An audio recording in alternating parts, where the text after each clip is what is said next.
অতিরিক্ত কর্মঘণ্টা, অন্যায্যভাবে ছাঁটাই, trade union করতে না দেওয়ার মতো মৌলিক সমস্যায় এখনও দেশের সরকারি বেসরকারি খাতে শ্রমিক কর্মচারীরা। তার প্রতিবাদই উঠে এসেছে মহান মে দিবসে শ্রমিকদের কণ্ঠে। রাজধানীর বিভিন্ন এলাকায় শোভাযাত্রা ও প্রতিবাদে মুখর বিভিন্ন খাতের শ্রমিকদের পদচারণায়। 1886 সালের মে মাসের এই দিনটিতে যুক্তরাষ্ট্রের শিকাগো শহরে হে মার্কেটের শ্রমিকরা 8 ঘণ্টা কাজের দাবিতে যে আন্দোলন করতে গিয়ে প্রাণ দিয়েছিলেন, তার 138 বছর পরেও সেই একই দাবি নিয়ে এখনও প্রতিবাদ করতে হচ্ছে শ্রমিকদের।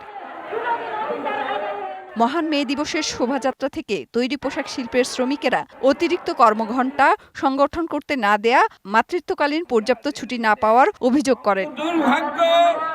138 বছরেও বাংলাদেশে সেই 8 ঘন্টার শ্রম এইটা বাস্তবায়ন হয় নাই।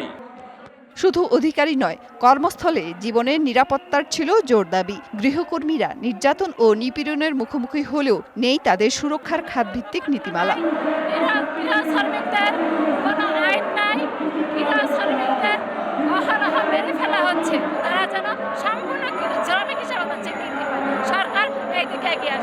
আমাদের অধিকার, আমাদের কাজ যে করি, কাজের স্বীকৃতি চাই আমরা।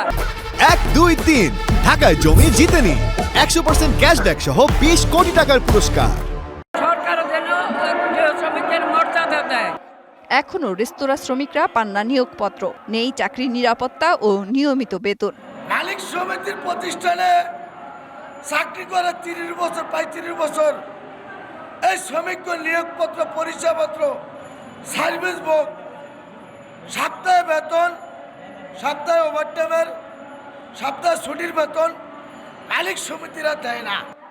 শুধু বেসরকারি খাতেই নয়, সরকারি কর্মীরাও অন্যায্য আচরণের শিকার। মহান মে দিবসের আগের দিন সরকারি প্রতিষ্ঠান ইটকলের 100 জনের বেশি স্থায়ী কর্মীকে ছাঁটাই করা হয়েছে।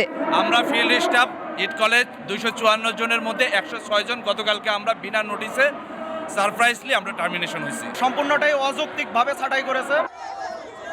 প্রতি বছরই মহান মে দিবস আসে এবং যায়, কিন্তু তারপরও শ্রমিকদের মৌলিক অধিকারগুলো অপূরণীয় থেকে যায়।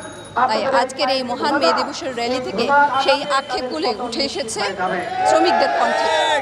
মেহের মনি, ডিবিসি নিউজ, ঢাকা।